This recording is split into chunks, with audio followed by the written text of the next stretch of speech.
The blue crystal towers of Zeleth Prime sparkled in the morning sunlight like precious gems scattered across the peaceful planet's surface. Dr. Kelmar stood on the highest observation deck of the Medical Institute, watching the sky with growing fear. 3 days ago, the sky had been empty except for clouds and flying creatures. Now dark shapes moved between the stars. The Korthak ships hung in space like metal vultures waiting to feed. Kelmar had studied alien species for most of his long life, but he had never seen ships built for one purpose alone. These vessels carried no research equipment, no diplomatic quarters, no medical facilities. They existed only to destroy. Behind him, the doors opened with a soft whisper. Healer Zentara entered the room, her usually calm face marked with worry lines.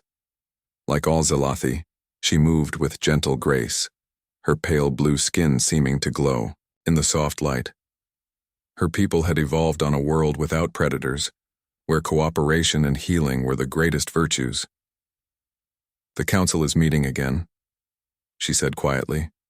"They want you there." Kelmar nodded but did not turn away from the window. "How many ships now?" "Our sensors count 400 and growing. More arrive every hour." Zentara moved to stand beside him. "The Korthaks are not just raiding this time. This is different." Different was a gentle word for what everyone knew but few dared to speak aloud. The Korthak Empire had been expanding for decades, taking worlds and enslaving their populations. But they had always left some survivors, always taken what they wanted and moved on. This time felt like an ending. The two Zelathi walked through corridors filled with their people going about their daily work. Teachers instructed young ones in the healing arts. Scientists worked on new medicines that could extend life and cure diseases. Artists created beautiful works that brought peace to troubled minds. None of them were soldiers. The very concept of warfare was foreign to their species. The council chamber sat at the heart of their capital city, a circular room where representatives from every world in their small confederation gathered to make decisions through patient discussion and careful thought. When Kelmar and Zentara arrived, they found chaos instead of the usual calm debate. Elder Morgoth stood at the center of the chamber, his ancient voice carrying over the worried conversations. "The colonies of Zeleth Minor and Zeleth 7 have gone silent. Our communication arrays detect only static from their locations." A younger counselor named Velen spoke up, his voice shaking. "The refugee ships from Zelath 4 arrived this morning. They report complete destruction. The Korthaks are not taking prisoners this time. They are killing everyone." The chamber fell silent. Even the most optimistic among them could no longer deny what was happening. This was not conquest. This was extinction. Kelmar found his seat among the medical representatives. Around him, counselors whispered to each other in growing panic. Some suggested immediate evacuation. Others wanted to try negotiating with the Korthaks. A few believed they should hide in the deep caves beneath their cities and wait for the danger to pass. Elder Morgoth raised his hand for silence. "We have received communications from several galactic powers. The Altarian Republic offers to evacuate 50,000 of our people. The Centauri Alliance can take perhaps 100,000. The Vegan Collective has space for medical personnel only." Velen stood again. "What about our total population? 800 million on Zeleth Prime alone. Counting all our worlds, nearly 2 billion souls." The numbers hung in the air like a death sentence. Even if every offer of help came through, they could save perhaps 1% of their people. The rest would face the Korthak war machines alone. Zentara rose from her seat. As the planet's chief healer, her voice carried great weight. "What of our medical knowledge? Our research into life extension? Our gene therapy techniques?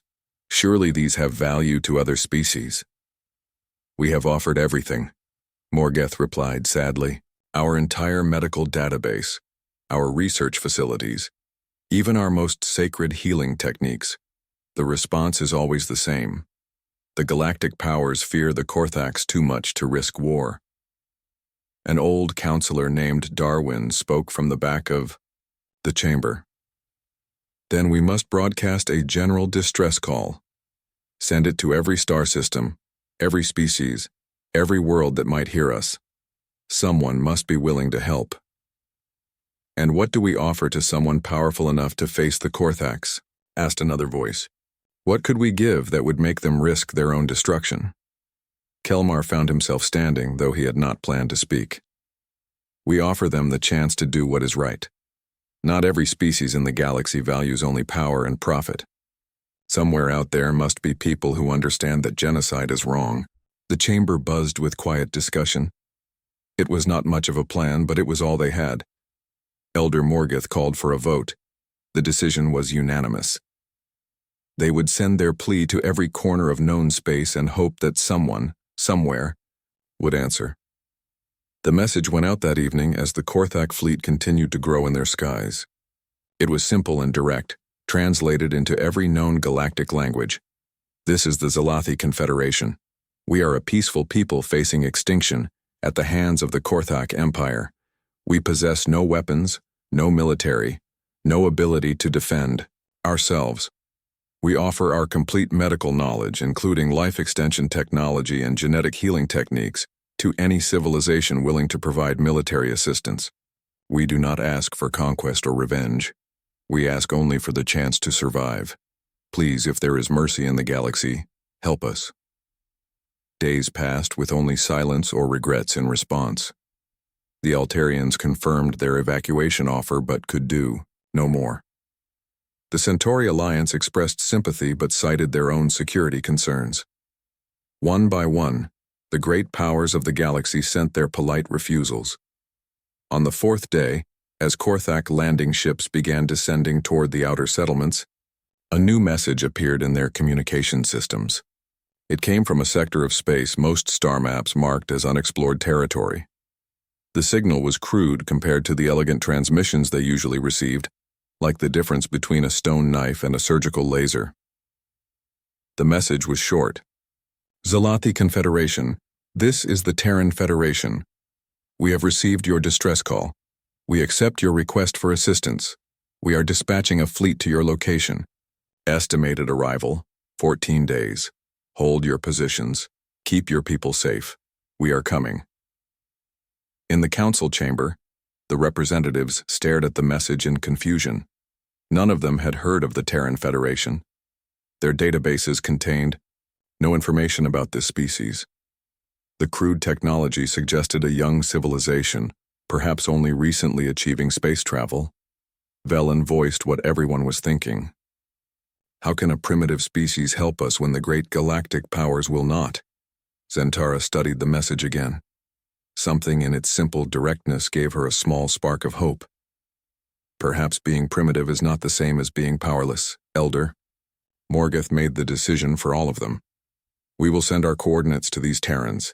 If they truly mean to help us, they deserve the chance to try. Outside the chamber windows, the Korthak ships blotted out more and more of the sky. Somewhere in the darkness between the stars, an unknown species was racing toward Zeleth Prime. The Zelathi did not know who these Terrans were, or what they might be capable of. They knew only that for the first time since the crisis began, someone had said yes to their plea for help. In 14 days, they would discover what kind of answer the galaxy had sent them. Admiral Jake Morrison stood on the bridge of the battleship Washington, watching the swirling colors of hyperspace through the main view screen. Around him, his crew worked at their stations with quiet efficiency. The soft hum of the ship's engines, mixed with the gentle beeping of computers and the whispered conversations of officers checking their systems one final time. Jake had been fighting wars since he was 18 years old. First on Earth during the Water Wars, then in the asteroid belt against the mining cartels, and finally among the stars as humanity spread beyond their home system. At 53, his hair was more gray than brown, and his face carried the scars of battles both won and lost. He understood war in a way that most humans did not and most aliens could not. "Admiral," called out Lieutenant Susan Hayes from the communication station, "we're receiving an update from the Zalathi homeworld. The Korthak ground forces have landed. They're targeting civilian centers." Jake nodded grimly. It was exactly what he had expected. The Korthaks were not just conquering the Zalathi worlds, they were erasing them. Every man, woman, and child would be dead before the week ended, unless someone stopped it. "How long until we reach the Zeleth system?" he asked. Commander Helen Brooks looked up from her navigation console. 6 hours at current speed, sir." "And our fleet status?" "All ships are reporting ready for combat. The New York and Boston are running slightly hot on their main engines, but Captain Grant and Captain Taylor both confirm they can maintain formation speed." Jake walked to the tactical display that showed his small fleet moving through hyperspace like bright dots on a three-dimensional map. 12 ships total, 4 battleships, 3 heavy cruisers, 4 destroyers, and 1 support vessel, against what their intelligence said was a Korthak siege fleet of over 400 ships. The numbers were bad, but Jake had fought against worse odds before. The key was not to fight fairly. Fairness was a luxury that got good people killed. "Signal. All ships," he said. "Prepare for immediate combat upon arrival. All crews to battle stations. Load all torpedo tubes with nuclear warheads. I want kinetic cannons charged and ready." His orders were passed along the fleet communication system. Jake could imagine the same scene playing out on every ship. Sailors running to their posts, weapons being loaded, armor being sealed. The familiar dance of preparation that soldiers had performed for thousands of years. Captain Lisa Grant responded first from the heavy cruiser New York. "Washington, this is New York. All weapons hot, ready for your orders." One by one, the other ships confirmed their readiness. Jake felt the familiar tightness in his stomach that came before every battle. Not fear, but focus. The knowledge that, in a few hours, many of his people would be dead, and the only thing that mattered was making sure their deaths counted for something. "Admiral," said Lieutenant Hayes again, "we're getting more reports from the Zelathi. The Korthaks are broadcasting their attacks on all frequencies. They want the galaxy to see what happens to species that resist them." Jake clenched his fists. He had read the intelligence reports about Korthak tactics. They did not simply kill their enemies, they made examples of them. Entire populations tortured and murdered while the galaxy watched, too afraid to intervene. "Sir," Commander Brooks called out, "we're approaching the edge of the Zeleth system, dropping out of hyperspace in 30 seconds. All ships, battle formation Alpha. Weapons free upon my command." Jake moved to his command chair and strapped himself in. Around him, his bridge crew did the same. "Let's show these bastards how humans fight." The swirling colors of hyperspace faded away, replaced by the black of normal space dotted with stars. And there, hanging around the blue-green world of Zeleth Prime like hungry predators, was the largest fleet Jake had ever seen. The Korthak ships were works of dark art. Sleek and curved, they looked like living creatures made of metal and energy. Their hulls gleamed with an oily black surface that seemed to absorb light. Energy weapons glowed along their sides like burning eyes. They were beautiful and terrible at the same time. "My God," whispered Lieutenant Hayes. "There are so many of them." Jake counted quickly. Over 500 ships now, ranging from small fighters to massive battlecruisers that dwarfed his own vessels. The Korthak fleet could have conquered most civilized worlds with ease. Against 12 human ships, it seemed like madness. "Sir, we're being scanned," reported Chief Petty Officer Dan Miller from the sensor station. "Multiple ships are targeting us." "Any communication attempts?" "No, sir. They're not trying to talk." Jake nodded. Good. He had not come here to talk either. The Korthak ships began moving, forming up into attack formations with practiced ease. Their movements were smooth and coordinated, like a school of fish changing direction. Jake watched their patterns, noting how they spread out to surround his small fleet while keeping their heavy ships protected in the center. They fought like nobles, he realized, with style and ceremony. Probably they would demand his surrender, offer him a chance to die with honor, make speeches about the futility of resistance. It was how most galactic species conducted warfare, with rules and traditions that went back thousands of years. Humans had learned to fight differently. "All ships execute pattern Omega," Jake commanded. The human fleet scattered like startled birds, each ship moving in a different direction at maximum speed. The careful Korthak formations suddenly found empty space where their targets had been. Confusion rippled through their ranks as they tried to track 12 wildly maneuvering vessels. "Sir, the Korthak fleet is attempting to surround us again," reported Commander Brooks. "Let them try. Weapons target the largest ship in their center formation. All vessels concentrate fire on my target. The human ships might be smaller and fewer, but they carried weapons designed by a species that had spent 10,000 years finding better ways to kill each other." Nuclear missiles screamed across the void, followed by streams of metal projectiles fired from magnetic accelerators at a significant percentage of light speed. The Korthak flagship tried to raise its energy shields, but shields were designed to stop energy weapons and small debris. They did nothing against raw kinetic force. The metal projectiles punched through the barrier like it was paper, tearing into the ship's hull. Nuclear warheads followed, detonating. Inside the vessel's structure, the flagship died in a ball of nuclear fire that briefly outshone the system's star. The silence on the communication channels was deafening. For a moment, the entire Korthak fleet seemed frozen in shock. They had just watched their command ship disappear in seconds, killed by weapons they considered primitive. Jake smiled grimly. "Target their next largest ship. All vessels continue firing." The human fleet moved like a pack of wolves, never staying in one place long enough for the Korthaks to coordinate their response. They struck fast and hard, then disappeared behind asteroids and debris before the enemy could return fire. Each attack left another Korthak ship burning or broken. Admiral Vextar commanded the Korthak siege fleet from his remaining flagship, the Blade of Dominion. He had conquered 17 star systems for the Empire, crushing resistance with overwhelming force and superior technology. Never had he faced an enemy like this. "How many ships have we lost?" he demanded. 43. "Destroyed, 12 disabled," his tactical officer reported. "The enemy has lost none." Vextar stared at the display showing the human ships darting between his formations like insects, stinging and retreating before his weapons could lock onto them. These aliens fought without honor, without ceremony, without any of the traditions that governed civilized warfare. They fought like beasts. "Sir," his communications officer interrupted, "the humans are broadcasting on all frequencies." "What do they say?" "Nothing, sir. They are transmitting their attack patterns. They want us to see how they fight." Vextar felt a chill that had nothing to do with the temperature on his bridge. These creatures were not just killing his ships. They were teaching the galaxy how it was done. Every species with sensors in the system was watching the Korthak Empire, terror of the galaxy, being systematically destroyed by 12 primitive vessels. On the surface of Zeleth Prime, Dr. Kelmar watched the battle through the Institute's telescopes.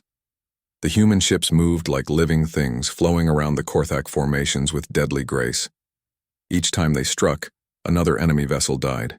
Each time the Korthaks tried to respond, the humans were already gone. "They fight like our hunting birds," Zentara said beside him. "But hunting birds that learn to use weapons." Kelmar nodded, unable to speak.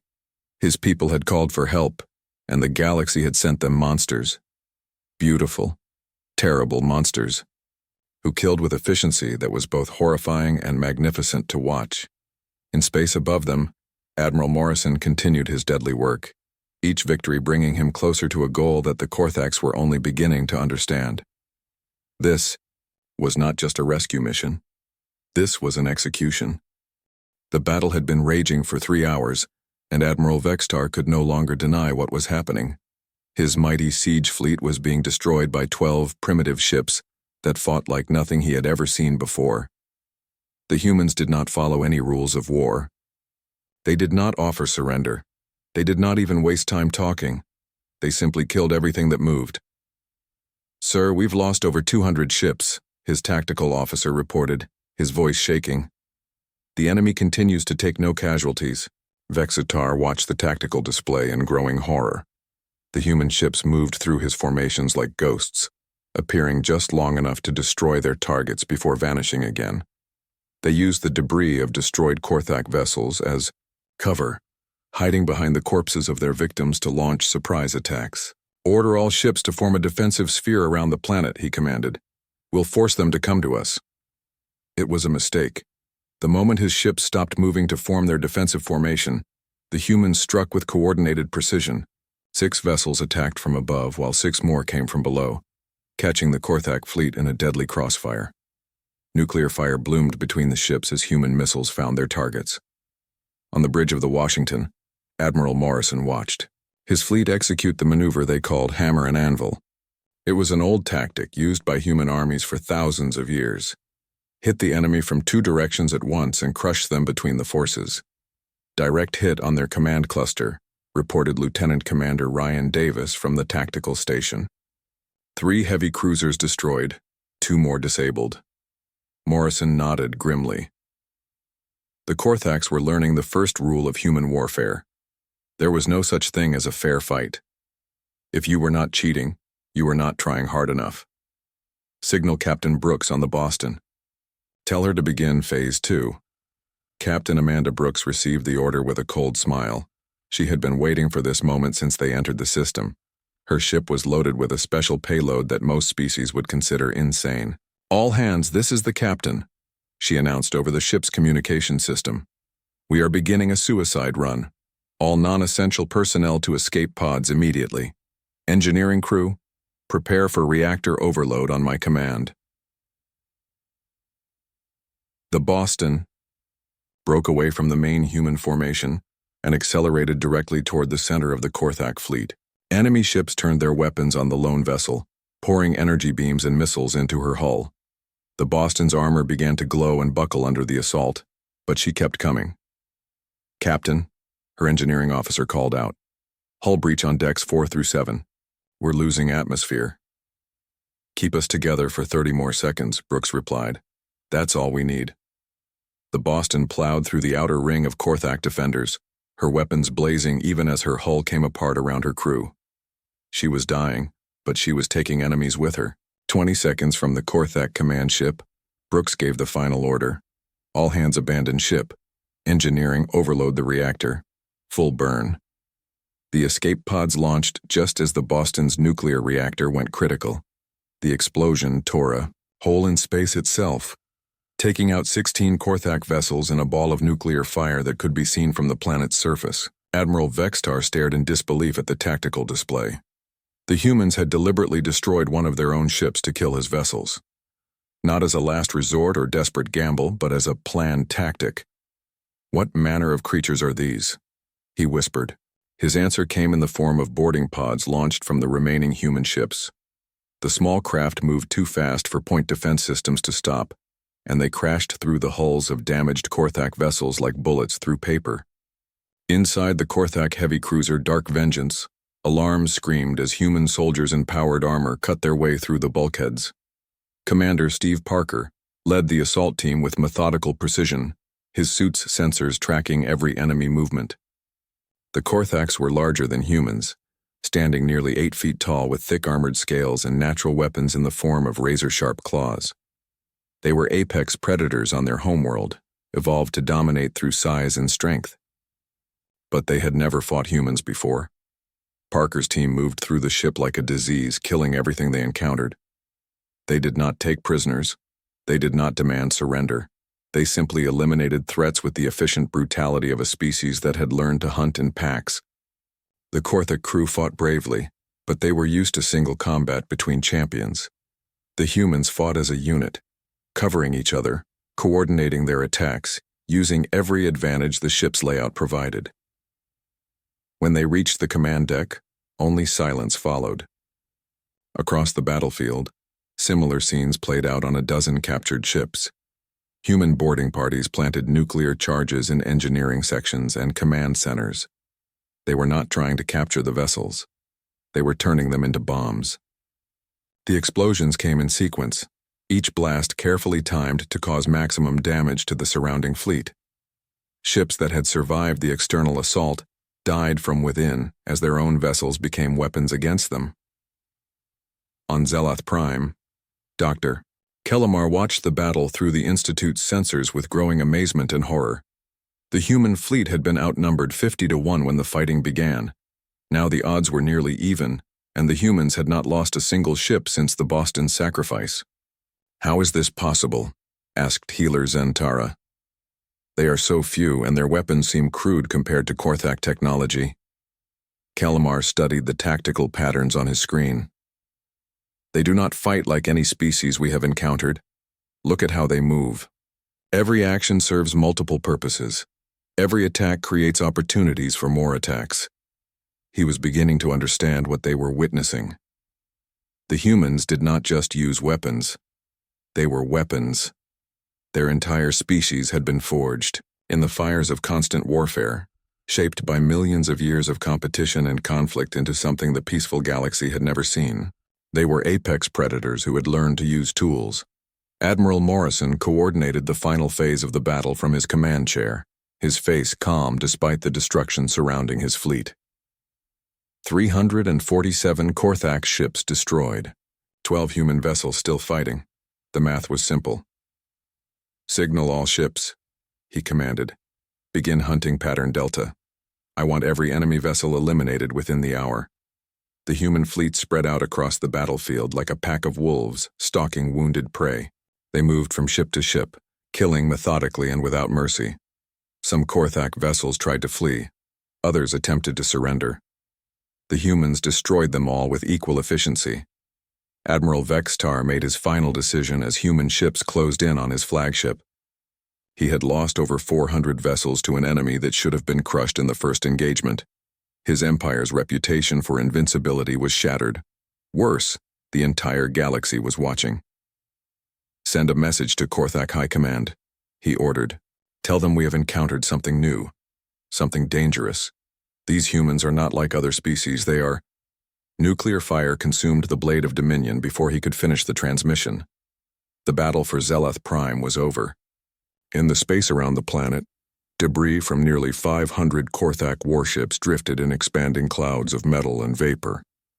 The human fleet, reduced to 11 ships, moved through the wreckage like sharks through bloody water, making sure nothing survived. Admiral Morrison stood on his bridge, surveying the destruction. It had been a good day's work, but the war was far from over. The Korthaks had ground forces on the planet below, and there were still enemy fleets elsewhere in Zalathi space. "Admiral," Lieutenant Hayes reported, "we're receiving transmissions from the Zalathi planetary government. They're asking about casualty reports and medical assistance." Morrison almost smiled. The Zalathi still thought in terms of healing and helping. They had asked for military assistance, but they did not truly understand what that meant. They were about to learn that humans did not just win battles. They eliminated threats permanently. "Signal the fleet," he said. "Prepare for orbital bombardment of all Korthak ground positions. No enemy forces will remain on this world." As his ships moved into position above Zeleth Prime, Morrison reflected on the message his people had sent to the galaxy today. Humanity was no longer hiding at the edge of known space. They had announced their presence in the only language that mattered among the stars, the language of absolute victory. The orbital bombardment began at dawn. From his position in the medical bunker beneath the capital city, Dr. Kelmar felt the ground shake as human missiles struck Korthak positions across the planet. Each explosion was precise, calculated to destroy enemy forces while leaving Zalathi infrastructure intact. Above him, Captain Tony Mitchell coordinated the rescue operations from the bridge of the destroyer Phoenix. His ship's sensors could distinguish between Zalathi and Korthak life signs, allowing his weapons officers to target enemy positions with surgical accuracy. "Strike Team Alpha, this is Phoenix Control," Mitchell spoke into his headset. "We have 43 Zalathi civilians trapped in Sector 7. Korthak forces are using them as shields." On the planet's surface, Major Sam Taylor received the transmission through his helmet radio. He led a team of 20 human soldiers through the ruins of what had once been a peaceful residential district. The Korthaks had turned the area into a fortress, but they had made a critical mistake. They thought like conquerors, not like the cornered animals they had become. "Copy that, Phoenix," Taylor replied. "We'll get them out." His team moved through the rubble with practiced silence.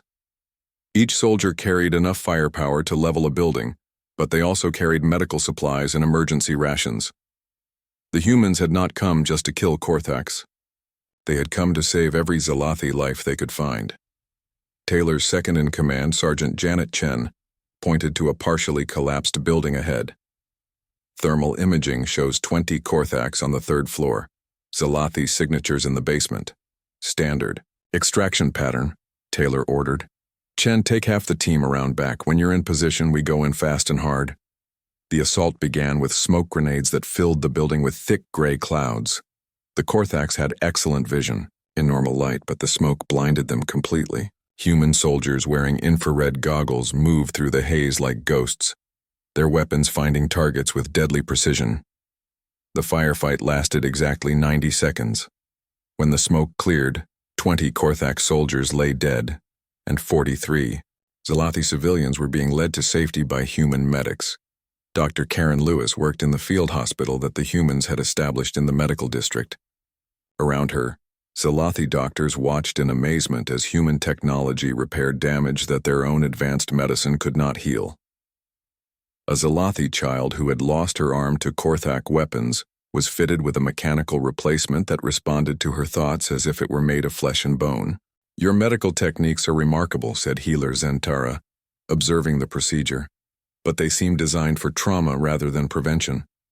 Karen looked up from her work, her face grim. That's because humans get hurt a lot. We've had plenty of practice fixing what war breaks. The difference in medical philosophy was striking. Zalathi medicine focused on wellness, longevity, and the prevention of disease. Human medicine was built around keeping soldiers alive long enough to fight again. Both approaches saved lives, but they revealed much about the species that developed them. Across the planet, human strike teams systematically hunted down every Korthak position. They moved with the efficiency of exterminators, treating enemy soldiers not as worthy opponents but as vermin to be eliminated. The Korthak ground commander, General Krexval, found his forces being picked apart by an enemy that seemed to appear from nowhere and vanish just as quickly. How many troops have we lost? He demanded from his command bunker hidden beneath the planetary capital. Over 60%, sir, his aide reported. The humans are not following standard tactical doctrine.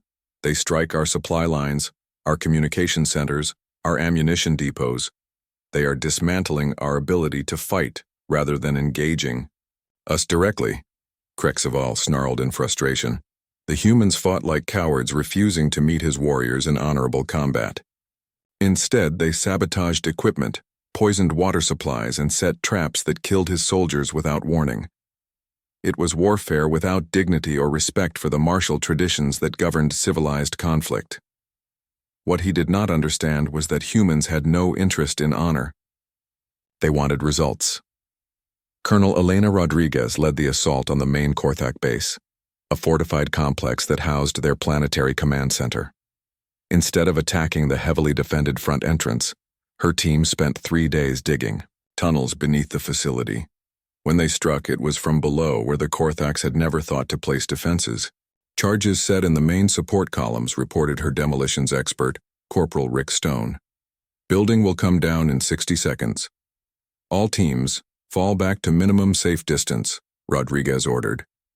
The explosion brought down the entire complex, burying the Korthak command structure under millions of tons of concrete and steel. Any survivors would spend days digging themselves out, and by then the war would be over. From orbit, Admiral Morrison watched the systematic destruction of Korthak resistance with professional satisfaction. His ground teams were performing exactly as expected, eliminating enemy forces with minimal civilian casualties. But his mind was already moving beyond the immediate battle to the larger strategic picture. Signal the reconnaissance ship Denver, he ordered. Begin deep space scanning for additional Korthak fleets. I want to know about any reinforcements before they arrive. Lieutenant Susan Hayes looked up from her communications station. Sir, we're receiving messages from other Zalathi worlds. 3 systems are reporting Korthak attacks in progress. Morrison nodded grimly. The Korthaks had not put all their forces into the siege of Zeleth Prime. There were other fleets, other invasions, other populations facing extinction while the galaxy watched and did nothing. Prepare the fleet for immediate departure once ground. Operations are complete, he decided. We have more work to do. In the ruins of the Zalathi capital, Dr. Kelmar emerged from the medical bunker to witness the aftermath of the human rescue operation. The city bore the scars of orbital bombardment and street fighting, but it was still standing. More importantly, it was still populated by living Zalathi. Human soldiers moved through the streets handing out food and medical supplies to refugees. They worked alongside Zalathi civilians to clear debris and restore basic services. These same warriors who had slaughtered Korthak forces with mechanical efficiency now showed infinite patience with injured children and elderly survivors. "I do not understand them," Centaura said as she watched a human medic treating a wounded Zalathi elder with gentle care. "How can they be so violent and so compassionate at the same time?" Kelmar had been studying the humans since they arrived, trying to understand their contradictory nature.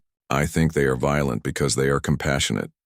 They kill their enemies so thoroughly because they care about protecting innocent life." It was a difficult concept for the peaceful Zalathi to grasp. Their species had evolved beyond the Kyaut need for violence, but they had also evolved beyond the ability to defend themselves. The humans represented something different, a species that had retained their capacity for warfare, while developing a moral code that directed that violence toward the protection of others.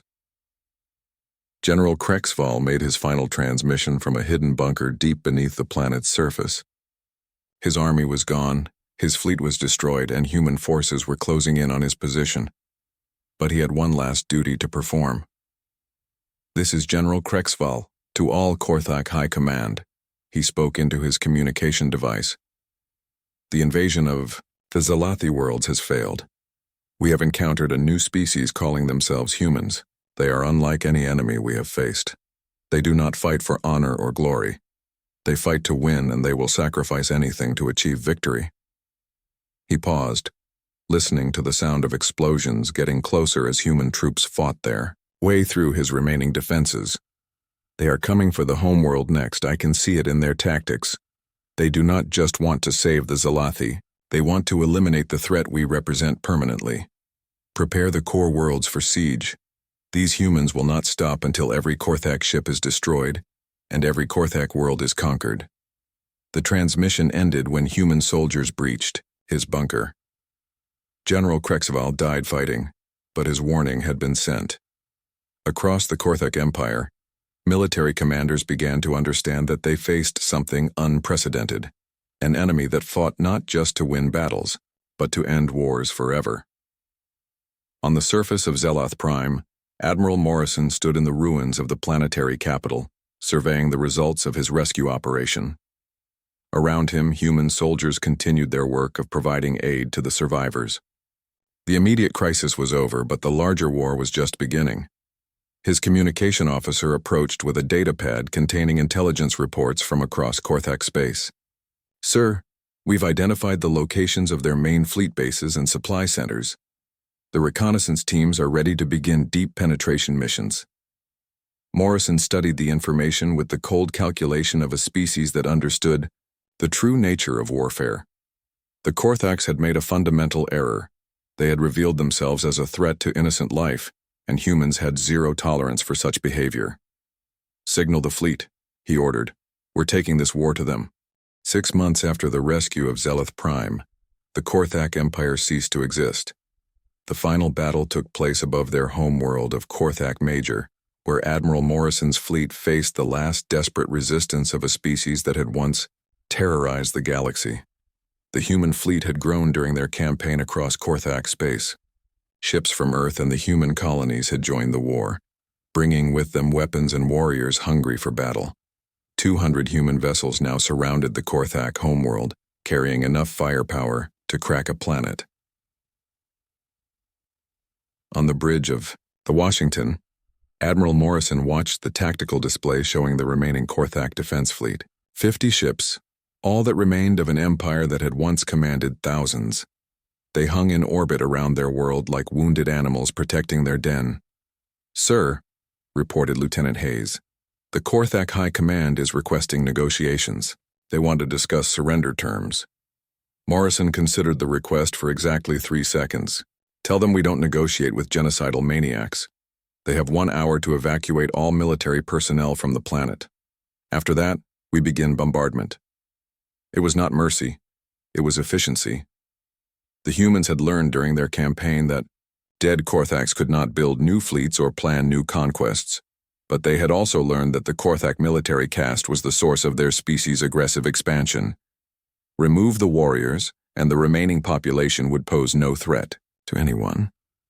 General Chris Murphy commanded the ground invasion force waiting in the human troop transports. His soldiers had spent the last 6 months perfecting the art of dismantling military infrastructure while leaving civilian populations intact.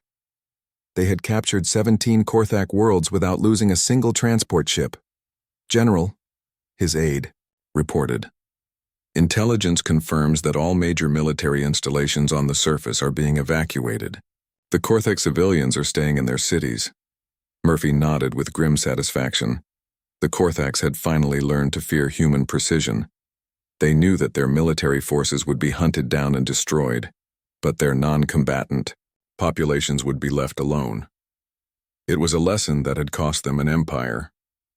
Dr. Karen Lewis worked in the medical stations that had been established on every liberated Korthak world. Her mission was not to heal the former conquerors, but to study them. The humans needed to understand exactly what made the Korthak so aggressive, and how to prevent them from becoming a threat again. Their brain chemistry is fascinating, she explained to Admiral Morrison during one of his inspection tours. They have elevated levels of hormones that promote dominance behavior and pack hierarchy, but we can neutralize these with simple medical treatments. You mean you can change their nature? We can give them a choice, Karen replied. Take the treatment and live peacefully among other species, or remain aggressive and stay confined to designated reservation worlds. Most are choosing the treatment. It was a solution that satisfied human pragmatism. The Korthaks were not evil, by nature, just biologically programmed for conquest. Change the programming, and they became productive members of galactic society. Refuse the change, and they could live out their aggressive impulses on worlds far from anyone they could hurt. On Earth, the Galactic Council had called an emergency session to address what they termed the human question. Representatives from dozens of species gathered in Geneva to discuss how to respond to humanity's sudden emergence as the galaxy's dominant military power. Ambassador Patricia Wells represented humanity at the council meeting. She was a small woman with gray hair and kind eyes, the sort of person who might teach children or tend a garden. The alien representatives found it difficult to believe that she spoke for the same species that had just dismantled a galactic empire in 6 months. The destruction of the Korthak Empire was necessary, she explained to the assembled delegates. They were committing genocide against peaceful species. When the Zalathi called for help, no one answered except us. The Altarian representative, a tall being with blue crystalline skin, spoke for many when he replied, "But your methods were so thorough. You did not just defeat the Korthaks. You eliminated them as a military force forever." Patricia smiled with the same expression she might use when explaining something obvious to a slow student. That was the point. Wars end when one side cannot fight anymore. We made sure the Korthaks cannot threaten anyone again. The council chamber fell silent as the implications sank in. Humanity had just demonstrated that they approached warfare with the same methodical precision that other species applied to science or art. They did not fight to prove points or gain territory. They fought to solve problems permanently. The Centauri Alliance delegate asked the question that everyone was thinking. What if some species considers humanity a threat?